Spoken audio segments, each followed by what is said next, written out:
Assalamualaikum warahmatullahi wabarakatuh. Apa kabarnya teman-teman? Balik lagi di Supreme Detector. Teman-teman, setelah tadi pagi kita sudah mengupload pernyataan pers dari Menlu Retno Marsudi di debat terbuka Dewan Keamanan PBB. Hari ini kita dapat update terbaru lagi terkait hasil keputusan Dewan Keamanan PBB terbaru. Ya, masih soal konflik Gaza Palestina yang sampai saat ini memang belum terlihat di mana akhirnya. Nah, teman-teman, informasi ini kita langsung dapatkan dari laman atau YouTube YouTube resmi Kemenlu. Di sini Menlu Retno yang akan langsung menyampaikan hasil dari sidang atau debat terbuka antara Indonesia dan sejumlah negara, termasuk juga dengan Israel. Oke teman-teman, gak panjang lebar lagi, kita langsung saja simak penyampaian dari Menteri Luar Negeri Ibu Retno Marsudi. Rekan-rekan media yang saya hormati, hari ini 23 Januari saya baru saja selesai menyampaikan statement dalam debat terbuka atau open debate di Dewan Keamanan PBB New York City. Ini adalah open debate Dewan Keamanan PBB ketiga mengenai Gaza dalam 3 bulan terakhir dan Indonesia hadir di ketiganya. Dan ini merupakan salah satu perwujudan konsistensi komitmen Indonesia untuk terus mendukung perjuangan Palestina.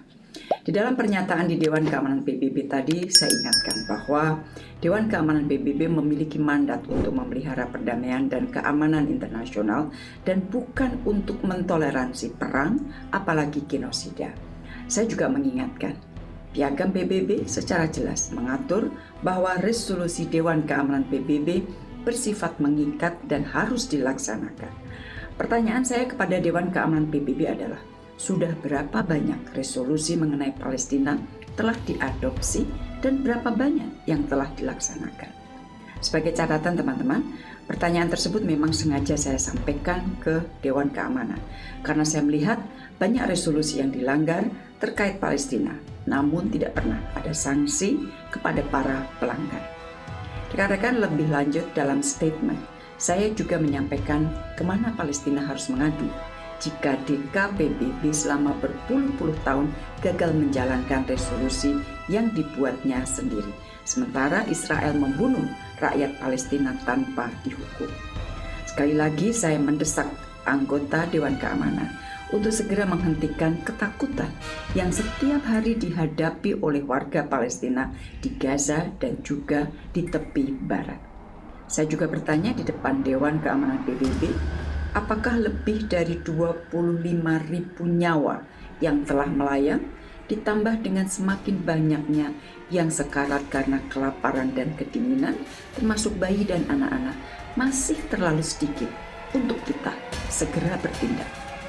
Saya tekankan, semua dari kita memiliki tanggung jawab untuk menghormati hukum humaniter internasional tanpa kecuali, termasuk situasi di Gaza.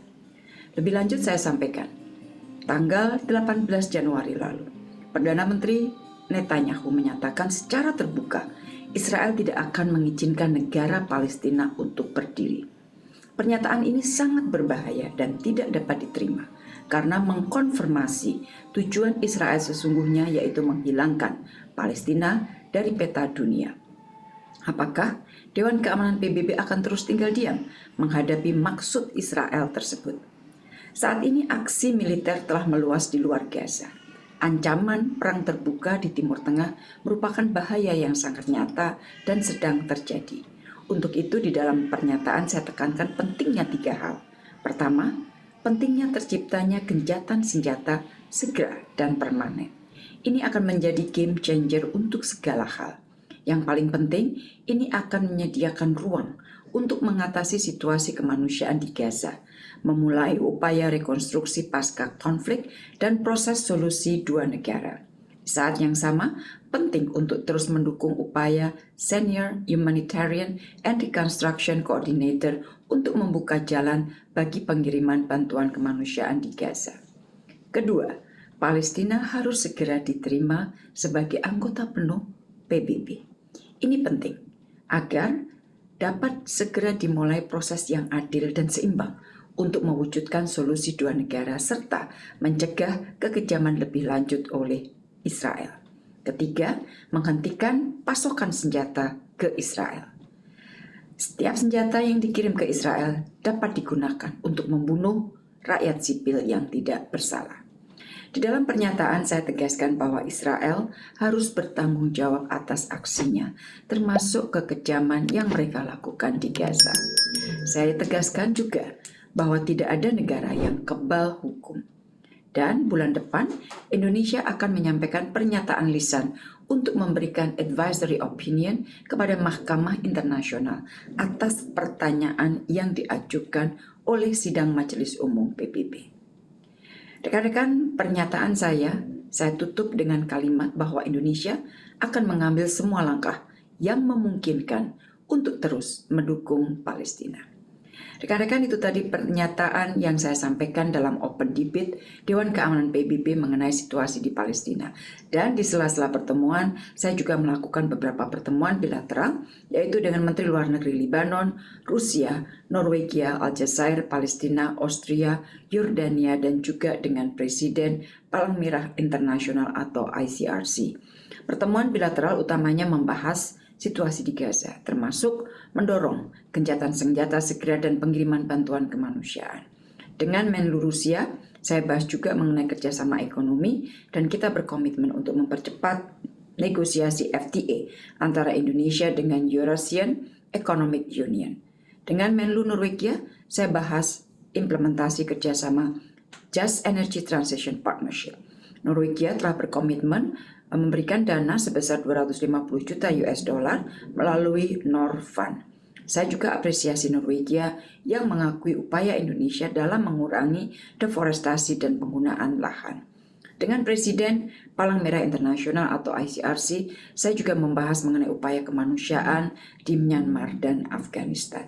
Demikian rekan-rekan hasil kunjungan saya ke New York, dan setelah pertemuan malam ini saya akan langsung terbang kembali ke Indonesia. Terima kasih.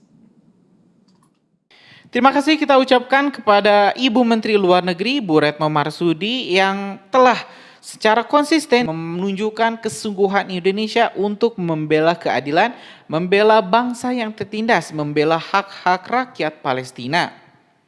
Dari penyampaian kita dapat poin-poin penting di sini teman-teman, bahwa Israel memang ingin menghapuskan seluruh bangsa Palestina atau sebutannya melakukan genosida. Dengan penolakan berdirinya negara Palestina, itu sudah sangat cukup, lebih dari cukup menunjukkan maksud Israel untuk mengusir, menghapus jejak rakyat Palestina di Gaza dan juga di tepi barat. Ya teman-teman, saya sangat setuju dengan apa yang diutarakan oleh Menlu Retno. 3 poin penting yang Menlu Retno tuntut. Yang pertama adalah ceasefire permanen antara Israel dan juga para pejuang Palestina. Yang kedua adalah terkait status keanggotaan Palestina di PBB yang saat ini masih berstatus observer.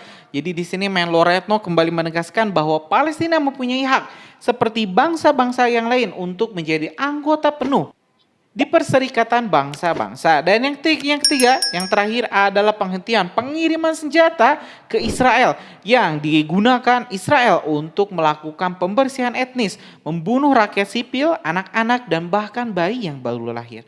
Teman-teman, itu penyampaian atau update beberapa hasil ya dari persidangan di Dewan Keamanan PBB kemarin pada tanggal 23 Januari 2024. Insya Allah kita bakal terus secara konsisten mengupdate informasi-informasi terkait konflik Israel-Gaza, Israel-Palestina. Karena itu subscribe dan nyalakan lonceng notifikasinya biar teman-teman gak ketinggal update menarik lainnya dari Supreme Detector. Kita lanjut di video selanjutnya. Assalamualaikum warahmatullahi wabarakatuh.